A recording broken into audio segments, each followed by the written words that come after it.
আমরা এই যে ব্রিফিংটা হলো এটাকে শুধুমাত্র শেখ হাসিনার বা আওয়ামী লীগের একটা ব্রিফিং হিসেবে দেখছি না। আমরা স্পষ্টতই এটাকে বাংলাদেশের সার্বভৌমত্বের প্রতি এক ধরনের হুমকি স্বরূপ দেখছি, এবং এই দেশের অভ্যন্তরীণ বিষয়ে একটি দেশের বাইরের একটা শক্তির এক ধরনের হস্তক্ষেপ এবং দেশের ভিতরে এক ধরনের বিশৃঙ্খলা তৈরির গভীর ষড়যন্ত্রের অংশ হিসেবে দেখছি।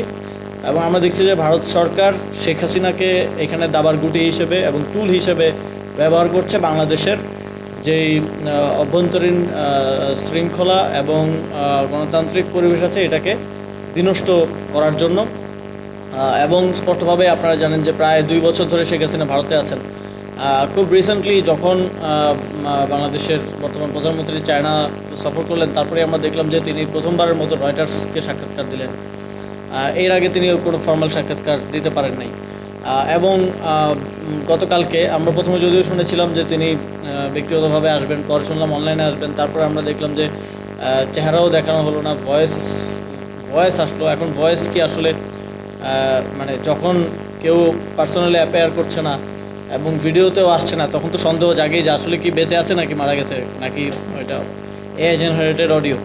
তারপরেও আমাদের শঙ্কার জায়গাটা হচ্ছে তাকে জাস্ট একটা টুল হিসেবে ব্যবহার করা হচ্ছে, এবং এটা ঐতিহাসিকভাবে আমাদের জাতিগতভাবে আমাদের সকল নাগরিকের নোট নেওয়া প্রয়োজন যে শেখ হাসিনা ভারতের বাংলাদেশের সার্বভৌমত্ব নষ্ট করার জন্য যেই অপরাজনীতি, এই অপরাজনীতিতে খুনি হাসিনা এবং আওয়ামী লীগ স্পষ্টভাবে সহযোগিতা করছে। এবং এই সহযোগিতাটা কিন্তু যে রিকনসিলিয়েশনের পথ এবং রিকনসিলিয়েশনের কথা, বিচারের পরে যে রিকনসিলিয়েশনের কথা আমরাও আমাদের অবস্থানে জানিয়েছি যে গণহত্যার বিচারের পরে রিকনসিলিয়েশন হতে পারে, এবং সিভিল সোসাইটি বলছে এই পথটাকেও কিন্তু বন্ধ করে দিচ্ছে। এবং এটা যদি এই জিনিসটা চলতে থাকলে হয়তো ভবিষ্যতে আমাদেরকেও দাবি জানাতে হবে যে কোনো ধরনের রিকনসিলিয়েশন চলবে না, এবং অল আউট হয়তো আমাদের সাংগঠনিক অবস্থান নিতে হতে পারে।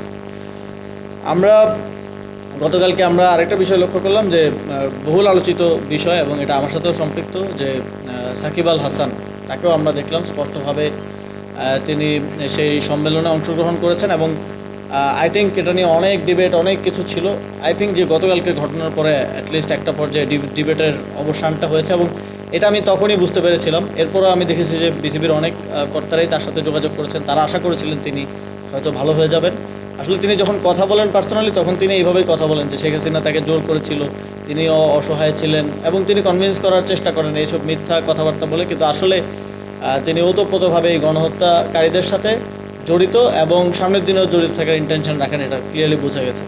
কয়েক সপ্তাহ ধরে তারা শেখ হাসিনার এই যে ব্রিফিংয়ের ঘোষণা আসার পরে ব্রিফিং ঠেকানোর জন্য নানা ধরনের উদ্যোগ গ্রহণ করে। তারা ভারতের সাথে বিভিন্ন কূটনৈতিক ভাবে যোগাযোগ এবং আলোচনা করে। আমরা এই ব্রিফিংয়ের ঠিক 2 থেকে 3 দিন আগে সম্ভবত পররাষ্ট্র প্রতিমন্ত্রীকে দেখলাম, তিনি ভারতের যিনি বাংলাদেশের রাষ্ট্রদূত আছেন দীনেশ ত্রিবেদী, তার সাথে সাক্ষাৎ করলেন খুব হাসি মুখে। আমরা ছবি দেখলাম, এবং সাক্ষাৎকারের পরে তিনি বললেন যে তারা আশ্বস্ত করেছে যে শেখ হাসিনাকে ভারতের মাটি থেকে রাজনীতিতে অংশগ্রহণ করতে দেওয়া হবে না। কিন্তু আমরা দেখলাম যে সরকার এই সকল কূটনৈতিক তৎপরতায় এক ধরনের কূটনৈতিক ব্যর্থতার পরিচয় দিয়েছে, এবং এই জায়গা থেকে আমরা মনে করছি যে সরকারের এই কূটনৈতিক ব্যর্থতার ফলেই কিন্তু দেশে এই বিশৃঙ্খল পরিস্থিতি তৈরি করার সুযোগটা খুনি হাসিনা এবং আওয়ামী লীগ এবং ভারত ঐক্যবদ্ধভাবে পাচ্ছে।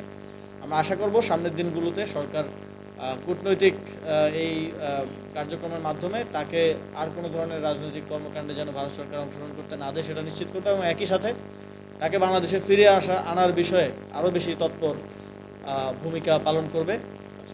আমরা দেখেছি যে গতকালকে কিছু মিডিয়ায় শেখ হাসিনার এই কনফারেন্সকে নানাভাবে উত্থাপন করার চেষ্টা করা হয়েছে। আপনারা জানেন যে আমাদের যে প্রজ্ঞাপনের মাধ্যমে আওয়ামী লীগ এবং তার অঙ্গ সহযোগী সংগঠনকে নিষিদ্ধ করা হয়েছে, সেখানে স্পষ্টভাবে বলা আছে তাদের সকল ধরনের বক্তব্য, রাজনৈতিক কর্মসূচি আমাদের বাংলাদেশে নিবন্ধিত কোনো মিডিয়ায় প্রচার করার ক্ষেত্রে নিষেধাজ্ঞা দেওয়া হয়েছে।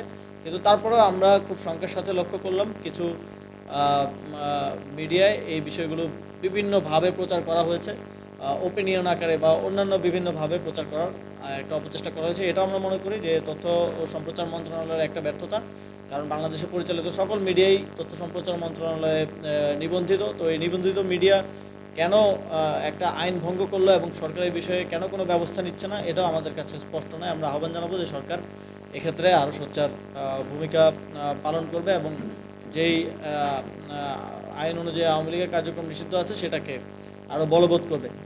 আমরা আশা করেছিলাম যে সরকারকে আমরা দেখেছি যে এই ঘটনার পরে একটা প্রেস রিলিজ তারা দিয়েছে এবং তারা সেখানে কূটনৈতিক ভাষায় একটু ক্ষোভ জাহির করার চেষ্টা করেছে, কিন্তু আমরা আশা করেছিলাম যে সরকার আরও কঠোর ব্যবস্থা গ্রহণ করবে এবং আমরা এখনও সময় শেষ হয়ে যায়নি। আমরা দাবি করছি যে সরকার ভারতের যিনি হাইকমিশনার বাংলাদেশে আছেন দীনেশ ত্রিবেদী, সরকার তাকে তলব করবে এবং তাকে যেন এই ঘটনার জন্য অফিসিয়ালি সতর্ক বার্তা প্রদান করা হয়, এটা আমরা সরকারের কাছে দাবি করছি।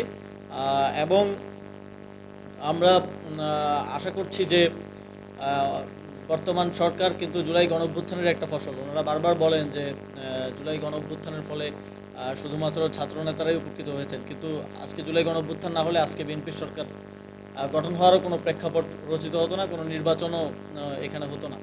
তো ফলে সরকারের অবশ্যই এই নৈতিক এবং রাজনৈতিক অবস্থান, শুধুমাত্র নৈতিক অবস্থান থাকলেই হবে না, কারণ রাজনৈতিকভাবেও যদি আমরা জুলাই গণঅভ্যুত্থানকে এবং তার যে কনসিকুয়েন্সেস অনুযায়ী আওয়ামী লীগের কার্যক্রম নিষিদ্ধ হওয়া, এই জিনিসগুলোকে যদি রাজনৈতিকভাবেও আমরা অ্যাকনলেজ না করি, তাহলে এই সরকারের লেজিটিমেসি নিয়ে প্রশ্ন ওঠে। তো সেই জায়গা থেকে আমরা আশা করব যে সরকার এক্ষেত্রে সোচ্চার ভূমিকা পালন করবে